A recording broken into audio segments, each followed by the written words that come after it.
ഇന്ന് തന്നെ ഡൗൺലോഡ് ചെയ്യൂ. കാണൂ നിങ്ങളുടെ ഫേവറേറ്റ് ഷോസ്. ഇത് ജില്ലാ മജിസ്ട്രേറ്റ് കൂടിയായ ശാലിനി വിഷ്ണുവിന്റെ ഉത്തരവാണ്. ഇത് നടപ്പാക്കാൻ വരുമ്പോ തടസ്സമായിട്ട് വന്ന അകത്ത് കിടക്കേണ്ടി വരും.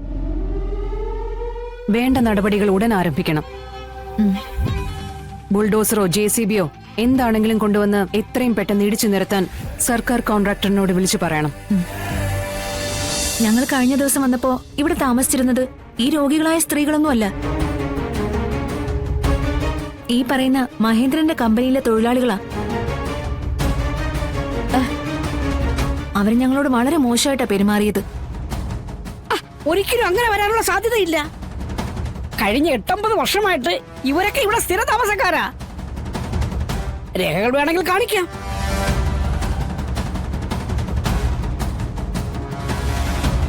ഞാനിവിടുത്തെ മെമ്പറാണ് മാഡം. ഈ പഞ്ചായത്തിലെ ഒട്ടുമിക്ക കാര്യങ്ങളും എനിക്കറിയാവുന്നതുമാണ്. ഇവരെ ഇപ്പൊ ഇവിടെ നിറയ്ക്കുക കളക്ടർക്കെതിരെ തീർച്ചയായും ജനം തിരിയും. അത് പിന്നെ വലിയൊരു പ്രശ്നമായി മാറുകയും ചെയ്യും. മേഡം, ഈ പറയുന്നതൊക്കെ കള്ളത്തരോ? അന്ന് വന്ന കണ്ട അനുഭവത്തിൽ ഞാൻ പറയുകയാണ്. നമ്മൾ ഇവിടുന്ന് പോയി കഴിഞ്ഞാൽ ഈ സ്ത്രീകളെല്ലാം ഇവിടുന്ന് പോവും. ഗുണ്ടകൾ കയറി താമസിക്കുകയും ചെയ്യും. മാഡത്തിന്റെ കണ്ണിൽ പൊടിയിടാനുള്ള വെറും തന്ത്രമാണ് ഇവിടെ നടക്കുന്നത്.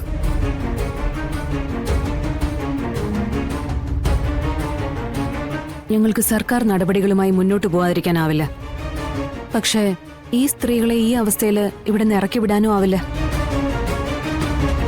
അനു, ഈ 12 കുടുംബങ്ങളിലെ രോഗികളായ സ്ത്രീകളെയും കളക്ടറുടെ പ്രത്യേക പരിഗണനയിൽ മരുന്നും ഭക്ഷണവും ഉറപ്പുവരുത്തിക്കൊണ്ട് സർക്കാരിന്റെ തണൽ അഗതി മന്ദിരത്തിലേക്ക് മാറ്റുക. എന്നിട്ട് ഇതെല്ലാം ഇടിച്ചു നിരത്തുക.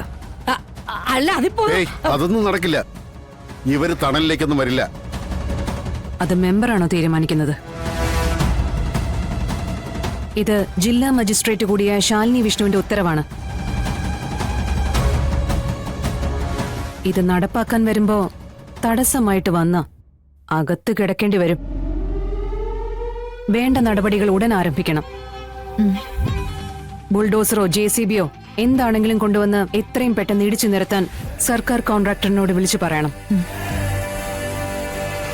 എല്ലാ തീരുമാനങ്ങളും ഇന്ന് വൈകുന്നേരത്തിനുള്ളിൽ വേണം. Okay madam.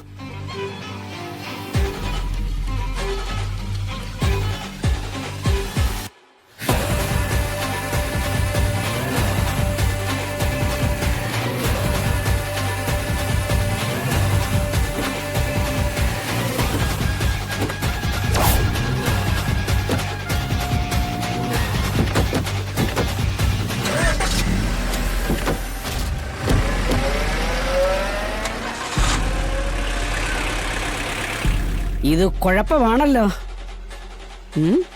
നമുക്കല്ല, കളക്ടർക്ക്.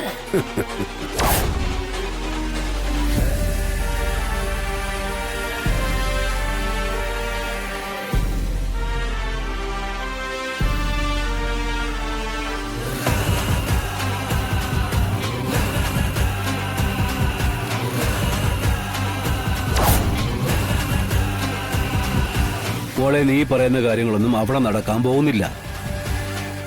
ഈ പറയുന്ന പരുത്തിക്കുന്ന് കോളനി വർഷങ്ങളായിട്ട് കൈവശം വെച്ച് അനുഭവിക്കുന്ന അവരാ. അവർക്ക് അവിടെ എന്തും ചെയ്യാൻ സാധിക്കുന്നുള്ള തെളിവാ അവിടെ ഇപ്പൊ കണ്ടതൊക്കെ. ആളുകളെ വിലക്കെടുക്കാൻ കഴിയുന്നവർക്ക് ആളുകൾക്ക് വിലയിടാനും പറ്റും. ഭയന്ന് ഓടാനല്ല, ഭയപ്പെടുത്തി അവരെ അവിടെ നിന്നും ഇറക്കിവിട്ട് അവിടെ ഇടിച്ചു നിർത്താൻ തന്നെയാ ഞാൻ തീരുമാനിച്ചിരിക്കുന്നത്. അത് ഞാൻ ചെയ്യും. ഉത്തരവാദിത്തപ്പെട്ട ജോലി ഇരിക്കുമ്പോഴേ ഇതിലും വലിയ പ്രതിസന്ധികളൊക്കെ വന്നിരിക്കും. അതൊക്കെ ധൈര്യപൂർവ്വം നേരിടുക തന്നെ വേണം. പക്ഷേ ശത്രുവിന്റെ ബലവും നീക്കവും മനസ്സിലാക്കാതെ ഏതൊരു യുദ്ധത്തിന് ഇറങ്ങി പുറപ്പെട്ടാലും ശരി, അത് പരാജയത്തിലേക്ക് കലാശിക്കൂ. പ്രത്യേകിച്ച് തന്ത്രങ്ങൾ മെനയുന്നതിൽ അഗ്രഗണ്യരായവരുടെ മുമ്പിൽ. കേട്ടിടത്തോളേ, മഹേന്ദ്രന്റെ ജീവവായുവാ ആ പരുത്തിക്കുന്ന് കോളനിയെ. അതവൻ വിട്ടുകാരിക്കാൻ വേണ്ടി കളിക്കാവുന്ന കളി മുഴുവൻ കളിക്കും.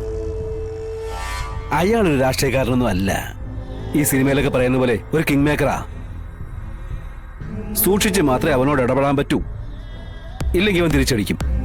അവന്റെ സർവ്വശക്തി എടുത്തും തിരിച്ചടിക്കും. എന്തായാലും ആ 12 വീടുകളും ഇടിക്കാൻ പറഞ്ഞിട്ടുണ്ട്. സർക്കാരിന്റെ ഭൂമി കയ്യേറി അവൻ അങ്ങനെ തൊഴിലാളികളെ തീറ്റിപ്പോറ്റണ്ട. എന്തായാലും തീരുമാനമെടുത്ത സ്ഥിതിക്ക് നിന്റെ ഈ ഒറ്റയാൾ പോരാട്ടത്തിലുള്ള സഹായിയുടെ റോളിൽ നമ്മുടെ ആ കാഹളം കുമാരനെ കൂട്ടം നല്ലതാ. പഴയ യുദ്ധമുറകളക്കാരിയാവുന്ന കാഹളത്തിനെ മോളെ നന്നായിട്ട് സഹായിക്കാൻ കഴിയും.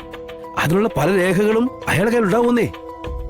ആ അയാൾ ഇന്ന് വരെ ഒരാളിൽ നിന്നേ ഒരു ചായക്കാശ് പോലും മേടിക്കാതെ നാടിനു വേണ്ടി മാത്രം ജീവിച്ചൊരുത്തനാ. പാവപ്പെട്ടവരുടെ ശബ്ദമായി നിന്ന് മുതലാളിമാരുടെ ഉറക്കം കെടുത്തിയവനാ.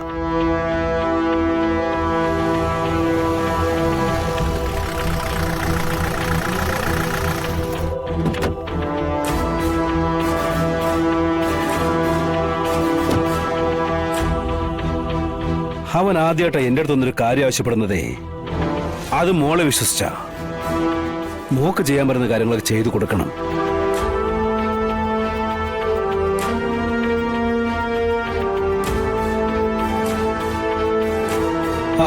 നീ എവിടെ അടുത്തടാ? എടാ കുറച്ച് നേരത്തേക്ക് വീട്ടിൽ വരാൻ നോക്കടാ. പുറത്ത് നിന്ന് മാത്രം എന്ത് പണി നിനക്കുള്ളേ?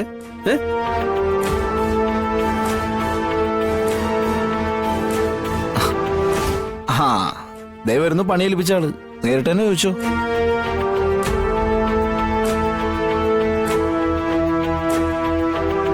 പോയ കാര്യം എന്തായി? അവൻ പലിശ തന്നോ? അത് ഞാൻ ചോദിക്കാൻ ചെന്നു. അപ്പൊ അവൻ കുറെ അധികം സങ്കടങ്ങൾ പറഞ്ഞു. അവന്റെ ഭാര്യ പ്രസവത്തിന് അഡ്മിറ്റ് ചെയ്തിരിക്കുക. അതിന് നമ്മൾ എന്ത് വേണോടാ? പലിശയ്ക്ക് കാശെടുത്താ പലിശ തരണം. അത് നാട്ടുകിടപ്പാ. പ്രസവവും മരണമൊന്നും അതിനെ ബാധിക്കേണ്ട കാര്യമില്ല.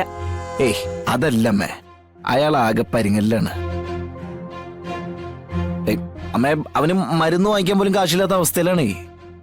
എടാ എന്താണ് നിനക്ക് പറ്റിയേ? സങ്കടങ്ങൾക്ക് മുന്നിലും കണ്ണീരിന് മുന്നിലും വീണു പോകുന്നതിനായിരുന്നില്ലല്ലോ നീ. ഞാൻ വളർത്തിയ വിഷ്ണു ഇങ്ങനെ ആയിരുന്നില്ലല്ലോടാ. പിന്നെന്താ നീ ഇങ്ങനെയൊക്കെ? എടാ എന്താണ് നിനക്ക് പറ്റിയത്? നീ എന്താ ദാനധർമ്മത്തിന് ഒരുങ്ങുകയാണോ? എടാ പണം വാങ്ങിക്കാൻ വിട്ട പണം വാങ്ങിക്കണം. അമ്മ, അവരുടെ അവസ്ഥ കൂടി നമ്മൾ നോക്കണ്ടേ? എടാ അങ്ങനെ നോക്കാൻ പോയ നമ്മുടെ അവസ്ഥ എന്താവുന്നു നീ ചിന്തിച്ചിട്ടുണ്ടോ? എടാ നിന്നെ കണ്ടുകൊണ്ടാ ഞാൻ ഈ ബിസിനസ് തുടങ്ങിയത്. പഴയ ആ ഇടിവള വിഷ്ണുവിന്റെ ബലത്തിൽ. അല്ലാതെ മാനസാന്തരം വന്ന വിഷ്ണുവിനെ എനിക്ക് ഈ പണിക്ക് വേണ്ട.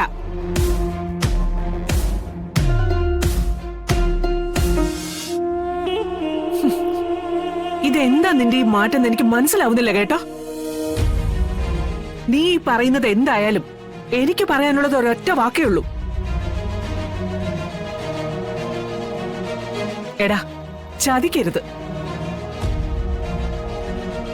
എടാ നമ്മൾ നേരത്തെ നടത്തിയിരുന്ന പോലെ അല്ല കാര്യങ്ങള്.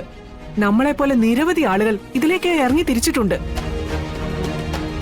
പുറം പാർട്ടിക്കാരും വന്ന് ചാടിയിട്ടുണ്ട്. എടാ അവരെയൊക്കെ നേരിട്ട് കൊണ്ട് വേണം നമുക്കിവിടെ പിടിച്ചു നിൽക്കാൻ.